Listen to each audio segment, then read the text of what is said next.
This is the Seedfield Podcast, the show where Antiochians share their knowledge, tell their stories, and come together to win victories for humanity.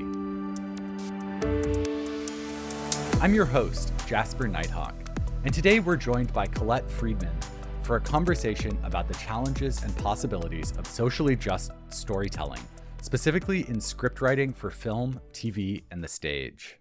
This is a live question in the world of writing today. What obligation do we as writers owe our readers and our society? And I think that the central place where we see this debate playing out is around the specific stories that we tell. Some people answer this question, yes, and others say, do we need to ensure that these stories embody values of social justice? You can write about anything, but do it thoughtfully. Think about if it could have some kind of harm. And I think other people yell censorship the second that you bring a book or a TV show in for any kind of critique. At any rate, regardless of where you fall on this, it's a really live question today. And I think this question extends beyond just the content of books, also to the circumstances of creation behind books and movies and TV. Oppression can show up there too. So before we actually read the words in a book or watch a scene in a movie, there can be these layers of editors and producers, these big corporations, the massive machinery of distribution that intermediate and decide whose voices get heard and what kind of media is being produced. So a lot of people, including many Antiochians, are hard at work trying to change these power structures too. I think of the hashtag Dignidad Literaria movement and also organizations like Women Who Submit. And there are many other places where activists are asking the people who wield cultural power to allow more diverse voices to be heard. To me, it's not always totally obvious how specific writers are supposed to navigate these questions. And that's why I'm super excited to welcome Colette Freedman to the Seedfield Podcast for a conversation about just this. So let me introduce Colette before I bring her right onto the stage. Colette is a celebrated playwright, screenwriter, and novelist. Her plays and musicals have been produced all over the world. Her play Sister Cities was widely produced and later adapted into a movie and a novel, both of which were also written by Colette, which I think is very impressive. Colette has written and produced award-winning films, including And Then There Was Eve and Quality Problems. Her latest novel is The Last Bookstore, which you can get in a bookstore near you. And her film 7,000 Miles is currently in post-production, so look out for that on the festival circuit in the next year. Colette's also a great teacher and a longtime faculty member of Antioch's Master of Fine Arts program, which she now helps run. A few years ago, I had the chance to profile one of Colette's former students, John Richards, and I loved how he described Colette as a teacher. He told me that she was, quote, very tough, to the point, never minced words. If my writing was crap, he said, she'd tell me, very to the point in his own case. But he also said that as he studied further under her, he loved that she was, in his words, very inspiring, a good coach, respected your work, very encouraging and complimentary when it was truly earned. John told me that Colette's class was the primary reason why he'd started writing plays. And I know that Colette has so many other students who have found a passion, a calling, and in many cases, a career in writing and in writing these specific types of writing that I think a lot of people are interested in. So I feel really lucky to have this chance to interview Colette. I know she has a lot to say about teaching creative writing and navigating careers in this field, which can really be tricky to navigate. And I think this conversation is going to be interesting, both to writers and to anyone who enjoys books, TV, movies, any kind of entertainment. So with all that said, welcome to the Seedfield Podcast, Colette. Happy to be here.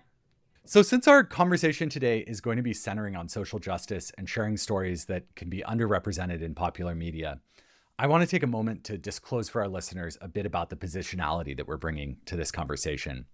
I'll start off for myself. I think people listening should know I'm a white cisgendered man.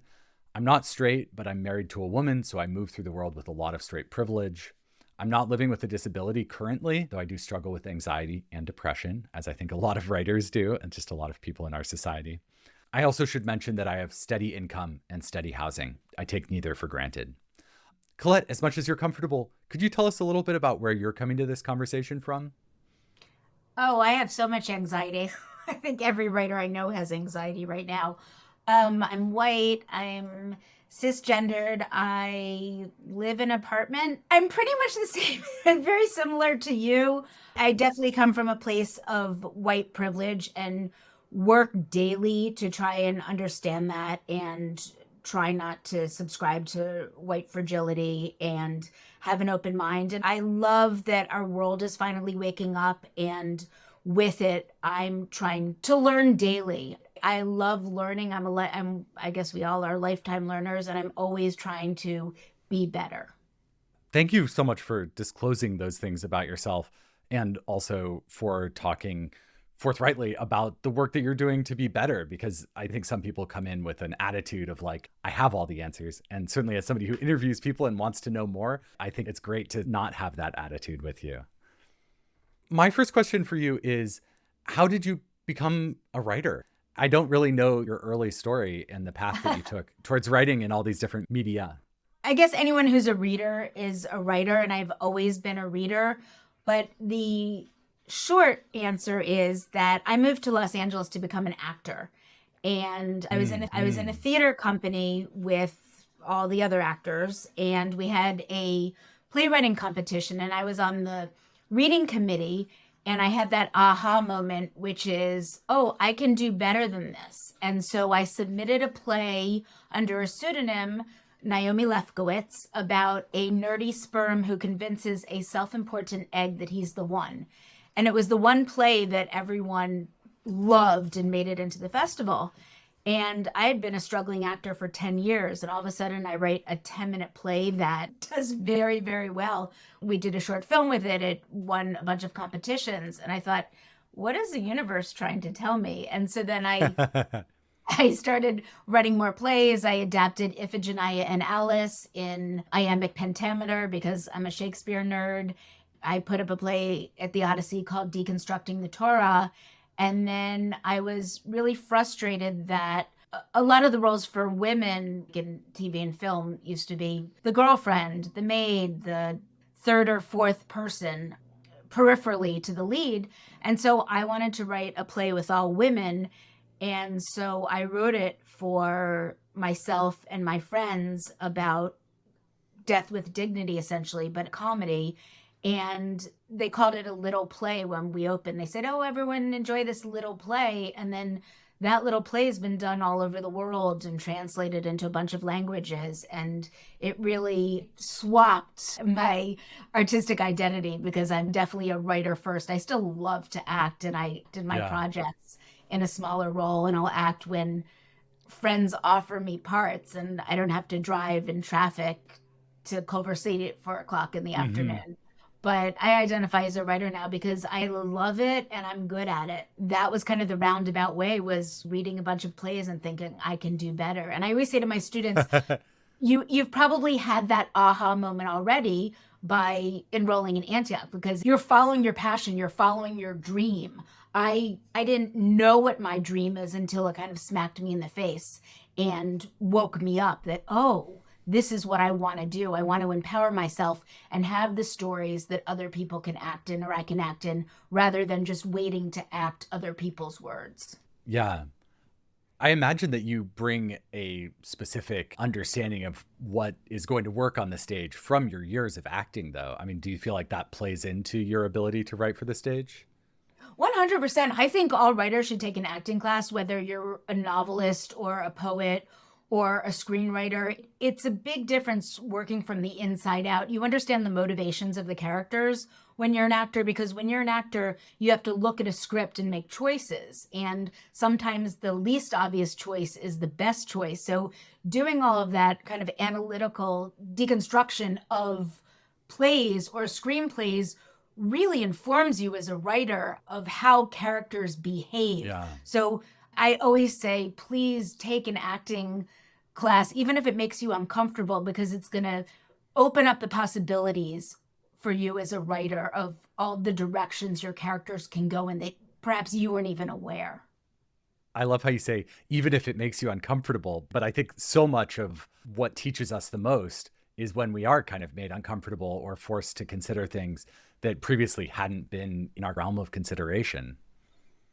100%. And that's why I love crossing genres. I like not only being a playwright, not only being a screenwriter, not only being a novelist. When I'm really sad, I write poetry. For some reason, that's my release. I'm always concerned when someone says you can only do one thing, because I believe we can all do lots of things, and stories are meant to be told in several different ways. So again, with Sister Cities, it was a terrific play, but then the movie came out, and the movie, even though it had lots of famous people in it and had more exposure because everyone could see it, it was incredibly limited because the camera takes over and directors have to cut words to let the camera inform you how characters are feeling. So then I immediately wrote the novel to give the backstory of all the characters.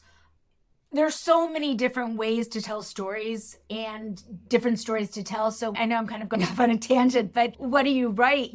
My favorite thing to write is funny chick lit. I'm a funny chick who writes lit. That's my comfort zone, my sweet spot. But I love writing horrors. I love writing thrillers. I do a lot of script doctoring and ghostwriting, and I love getting inside people's heads and understanding where they're coming from and doing biographies and memoirs. I'm not as strong at historical fiction because I'm not great at research and development. I will start researching on the internet and then go down an entirely new rabbit hole and think, oh wait, what was I doing? That's incredibly relatable. Right? So one of my favorite things about Antioch is this smorgasbord. I love residency because even though I help run the writing for dramatic arts program, I love sitting in on seminars by poets, by creative nonfiction speakers, because I learn so much, and it excites me to see what I don't know and to think how I could adapt it into a film or how I could make a play of it. You brought up their sister cities and existing across all of these different media, like the novel version, the film version, obviously these different productions. I wanted to ask you just kind of a more basic question about that, which is when that did start having distribution across the nation, all sorts of different people showing interest and popularity, what did that feel like for you as a writer? It felt great. Yeah. I still remember we had the premiere of the Sister Cities movie at Paramount, and I had a panic attack right before because it was on the Paramount lot. I had my eyelashes done. It was a big deal. There were lots and lots of press there and famous people. And I thought this all started with me sitting in my childhood bedroom, visiting my parents in Baltimore and writing this story. And the pressure all of a sudden exploded inside my heart. And I thought, what am I doing? And I didn't have imposter syndrome. I'm incredibly confident. I know how good it was, but I all of a sudden had social anxiety. So I took a deep breath. I had a glass of wine, and then I marched down that red carpet. I love celebrating successes like that. And I always say to people, when something wonderful happens, and it doesn't have to be a premiere at a big festival, it could be writing the end, okay? It could be any success. It doesn't matter how big or little, but something that makes you feel wonderful artistically. I always say buy a plant. So buy a 99-cent plant at Lowe's, or it doesn't even have to be at a nice garden, because every time you look at that plant, you think, oh, I finished a play. Oh, I finished my novel. Like, it's just a really nice physical manifestation of the success you felt in that moment that you can water and nurture like you're watering and nurturing your creativity. That's so sweet. That's such a sweet idea. I want to steer this to the broader topic of social justice and these questions within fiction, but I think we can stay with Sister Cities a little bit longer. The topic has to do with death with dignity. It also stars 4 different sisters. They're multi-ethnic, multiracial. It has different intense topics and social consciousness around it. So could you tell us a little bit about why you decided to write about these issues and the decisions you made to write about them the way that you did? I have a lot of opinions, which a lot of writers do. And, everyone has their own journey as writers. For me, my go-to is always comedy.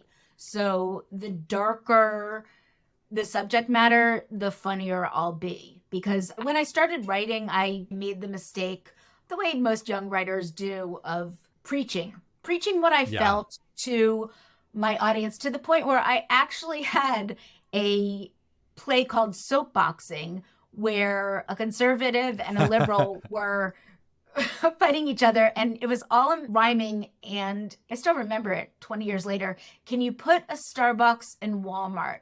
Buy your latte as you pick up your gun. Can you put a Starbucks in Walmart? Subscribe to corporate fun. Because it was just me soapboxing. So now I hide my strong opinions. I envelop them in characters and their motivations and their choices and the conversations they have with each other. So Death with Dignity has always been a huge topic for me. I watched my grandmother die a very slow death to Alzheimer's. I watched my best friend die a very slow death to Alzheimer's.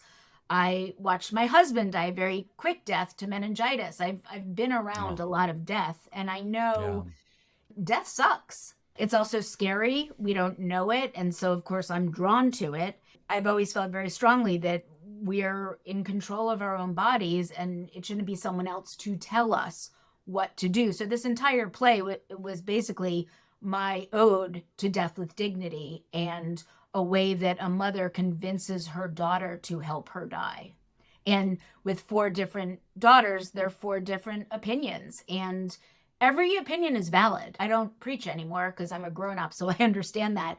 But I really like to try to find each side of a topic. And there's not just 2 sides. There's so many sides to topics, especially with the sisterly conversation. There's a subtext, there's a shorthand that they all have with each other. So a lot of it comes out in argument, and it gets mean. We can get really mean, but there's an authenticity in meanness that's hard to turn away from. It's an authentic car wreck, so to speak. So, there are lots of mini issues that were in Sister Cities, as are in all of my plays and screenplays, but Death with Dignity was the big one for Sister Cities. Yeah, no, thank you for that idea that when people are together and they're being mean to each other, you can often see things more clearly and think through ideas more clearly. I think that is definitely the sort of thing that when you see it on the stage, it's very hard to turn away from. I wanted to ask about how that also comes into your teaching. You've been teaching at Antioch for a long time now, and Antioch's MFA programs, as all of our programs, have this strong social justice mission. Often, at least for me, it can be easier to kind of conceptualize that when it comes to highbrow poetry or literary fiction. But I think when it comes to things that are more commercial, especially like writing for Hollywood, these ideals can seem sometimes to run counter to the market. And so I wonder how you integrate these concerns into your teaching and into your preparation of students. I'm a big fan of helping students find their individual voices. There's no boilerplate way to teach screenwriting or playwriting. Structure is its own beast, and I love teaching structure. But once you understand the structure, I always ask them, what is their purpose? What story do they want to tell? And it's not an absolute. As I've gotten older, ageism has become a big thing for me, and now I'm incorporating that in a lot of my work. The 7,000 Miles that you mentioned, it stars a 70-year-old woman, which is almost unheard of these days in Hollywood. Or, sometimes they'll do The Cocoon and there'll be a bunch of older people, usually men, but this is one 70-year-old woman, and then she is a cast supporting her. But I always ask them, what do you want to say? This is your opportunity. No one wants to sit there and watch a play or a film about people just having a cup of coffee. There has to be some kind of conflict. Someone has to want something, and there has to be an obstacle which prevents them from getting it. So what obstacle do you want to talk about? Is it racism? Great. So character X wants Y, but racism is preventing her from getting it. Or anti-Semitism. I'm Jewish, and there's been such a slew of anti-Semitism lately. So I'm like, something I've also been enveloping in my work. So bad example, but Shoshana wants to join the country club, but the obstacle is she's Jewish, and they still in 2023 have the silent restriction on Jews. Figure out what your obstacle is, which is what you're fighting for. In Sister Cities, it was the matriarch of a family wants to die because she has a terminal disease, but society is preventing her from it because it's illegal. So she has to enlist her daughters to help her. So I always ask them, what is your thing? What is your obstacle? What most interests you? And start from there. A lot of times people are stuck. I don't know what to write. I don't know what to write. So I say, make a list. I will encourage each person to follow his or her list, but make a list of what you're incredibly passionate about, and not from the neck up. Intellectually, we're all passionate about things. People can talk about politics forever. People can talk about race relations forever. From the neck up, where does your body stand? Where does your body feel sick to its stomach when it hears things, or viscerally feels incredibly angry when something happens? That's where you have to start, because it means you can't not tell that story. Yeah, that embodied feeling. I mean, I think a lot of us are estranged from our bodies, and it's hard to actually tap into what it is. But then as we're writing, we'll find that suddenly we've written 10 pages almost without thinking, because we've hit that kind of seam of something deeper and less intellectual, more embodied. I've certainly had that experience. Sure. And I always say too, I say, get away from your computer. I'm a cyclist, so I'll ride hundreds of miles every week. I get all of my good ideas when I'm biking. And then I'll quickly, have to write them down or speak into my phone. Don't forget that you thought this, because you're not staring at a computer and feeling anxious. You're allowing your entire body to freely associate with what you want to say. And sometimes it comes out of your subconscious that you weren't even aware of. But I always say, get out, walk, run, bike, swim, do something physical, and open yourself up to where your story wants to go. And you're going to be surprised what comes back to you. So I want to ask, continuing on this idea of how do we produce work that has a social consciousness, and how you as a teacher foster it. And I think it's really interesting to hear you talking about finding those things that we are really passionate about and using them as kind of the engine of conflict for these more popular media. My next question is, Hollywood theatrical spaces, at least in the last 100 years, have had many occasions to gatekeep and to choose which stories get told, so that often they are very white, very straight. And so do you still see a lot of barriers in these industries to producing this type of work written by people who aren't straight white men, et cetera? Hollywood is so messed up. The conversation has started. So people of color, people who aren't straight, old white men do have an in now, but it's still a huge problem. It's only one of Hollywood's many problems. And I love working here, and I'll work here indefinitely. But you know what? Its biggest problem is also its biggest opportunity. And I'll tell you why. Because everything right now is Marvel and Disney, which is essentially the same thing. Everything is Marvisty, or independent films. So as someone who is the queen of independent films, I make an independent film a year. I love making independent films because there is no rule book. You can do whatever you want and tell whatever story you want. And now phones are so capable to make movies, the way they used to say every waiter has a screenplay. Now every Uber driver has a camera. So there are people out there who want to get their stories made and have the ability to do it. So if you're not in the Marvel and Disney world, which good for them, there's a lot of money and they do some great entertainment, the field is wide open. So we just made a film this summer that, and you're not even supposed to say how much a budget is, but I always say it because I don't care. It was less than $5,000. And we just went and did it. And it was one of my Antioch students had a cabin in Big Bear. And pretty much in exchange for me script doctoring her pilot, we stayed there for 6 days and shot 50% of the movie and then guerrillaed around town and got the rest done. So the movies I make have strong opinions that often wouldn't find their home in Hollywood. But if you're unapologetic and you don't ask for permission and make art and it's good, it will find a home somewhere. My stuff always gets distribution because someone is always going to open its door for your project. You just have to have the patience and the temerity to see it through. That's such a powerful attitude, that you just have to make the thing that you need to make and then trust that it will find its people. And I think in my own experience, I know a lot of people get hung up on wanting to have that big contract, have the marquee star, have the marker of success. And that gets in the way of actually doing the work, because you can sit waiting for your turn at the big shot game forever. You can sit forever, and then life constantly reminds me how short it is. And I think we all get very comfortable and forget that anything can happen around the corner, good or bad. It's morbid, but I kind of live my life as if I'm going to get hit by a bus tomorrow. I don't want to have any regrets. My grandmother, when she passed away, had this really beautiful silverware with an F engraved on it. And for years, I would buy silverware like Ross Dress for Less in the cheap department, and it would break and it was gross. And finally, I thought, what am I waiting for? My grandmother's silverware is sitting in the back of my closet somewhere. So now I eat my cereal with a silver like F thing. I don't care about that kind of stuff, but why wait? Eat the dessert first. Make your movie, publish your book, get your play on its feet.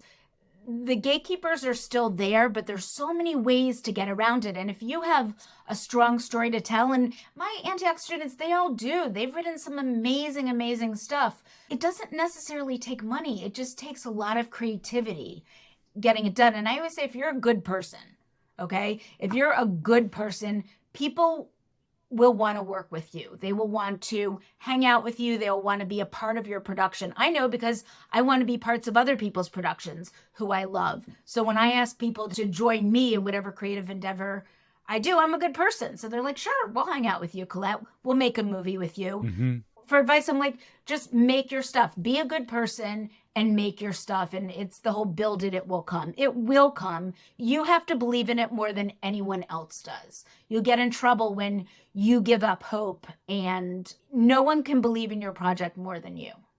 And you bring up wanting to work around other people. You have this story of like being up in this cabin in Big Bear and running around town doing guerrilla filmmaking and trading your labor for rent. And that makes me think of collaboration as a question. A lot of writers have spent their entire writing life alone in a garret or on the subway writing in their journal. And writing for the stage, writing for the screen, these things require collaboration with a lot of different people. So can you talk a little bit about how you approach collaboration, how you find collaborators, and also how you help your students take something like a script that they're workshopping in your class and actually like go about getting it made? Sure. So I love collaborating. I always have, because writing is such a solitary profession.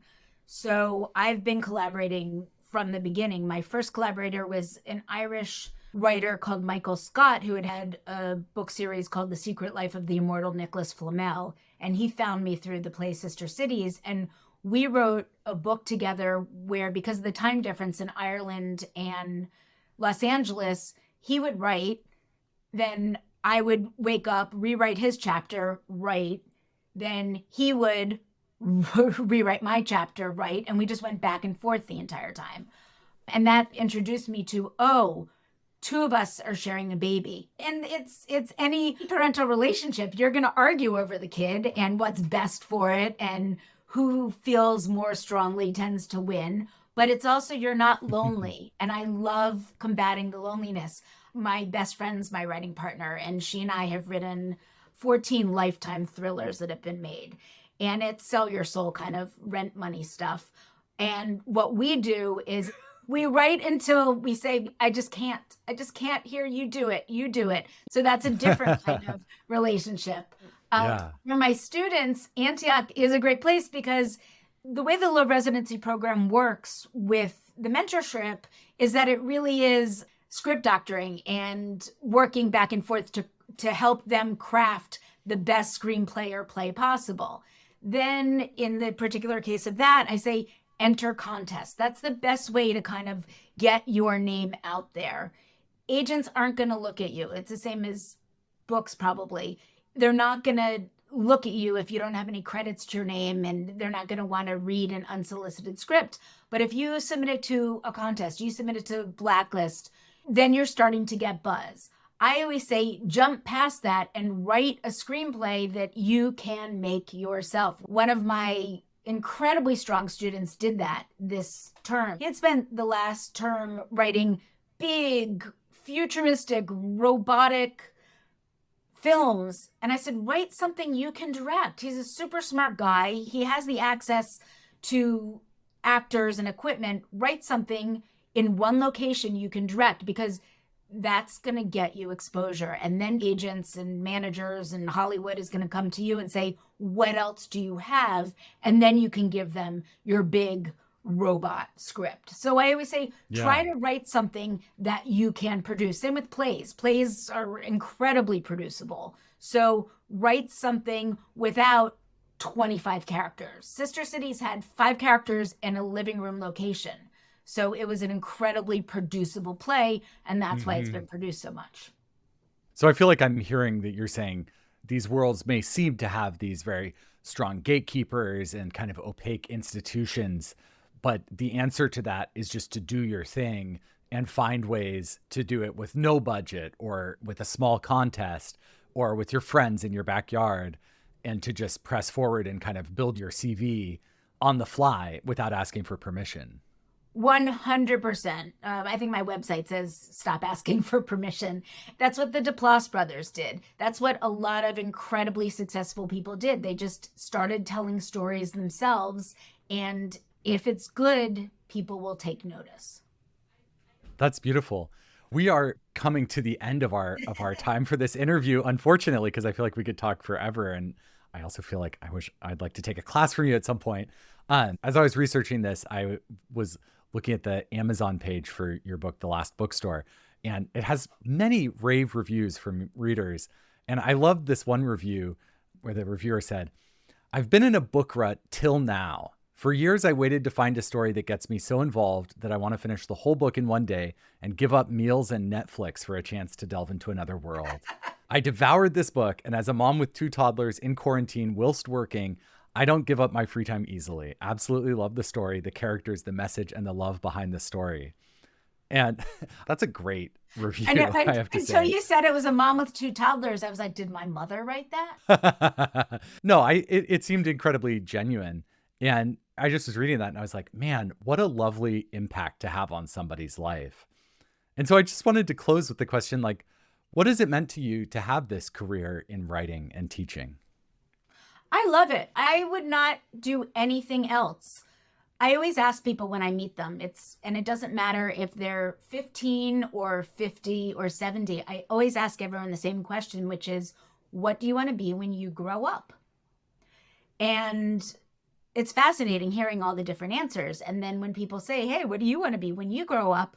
I always say, I'm doing it. I'm doing exactly what I want to be when I grow up. So I feel incredibly gracious and lucky and happy. I think if you do what you really love, that's what happiness is. Well, thank you so much, Colette, for coming on the Seedfield podcast. It's been such a pleasure having a chance to talk with you. Thank you so much for having me. Colette teaches in Antioch's low residency MFA program, and we'll link to more information about that program in our show notes. We'll also link there to Colette's personal website, to my common thread profile of Colette's former student, John Richards, to her book, The Last Bookstore, and to the IMDb pages for her films, Sister Cities and 7,000 Miles. We post these show notes on our website, theseedfield.org, and visit there to find full episode transcripts, prior episodes, and more. The Seedfield podcast is produced by Antioch University. Our editor is Johanna Case. I'm your host, Jasper Nighthawk. Our digital designer is Mira Mead. Jen Mont is our web content coordinator. Sierra Nicole E. Dubinian is our work study intern. A special thanks to Karen Hamilton, Melinda Garland, and Amelia Bryan. Thank you for spending your time with us today. That's it for this episode. We hope to see you next time. And don't forget, plant a seed, sow a cause, and win a victory for humanity. From Antioch University, this has been the Seed Field Podcast.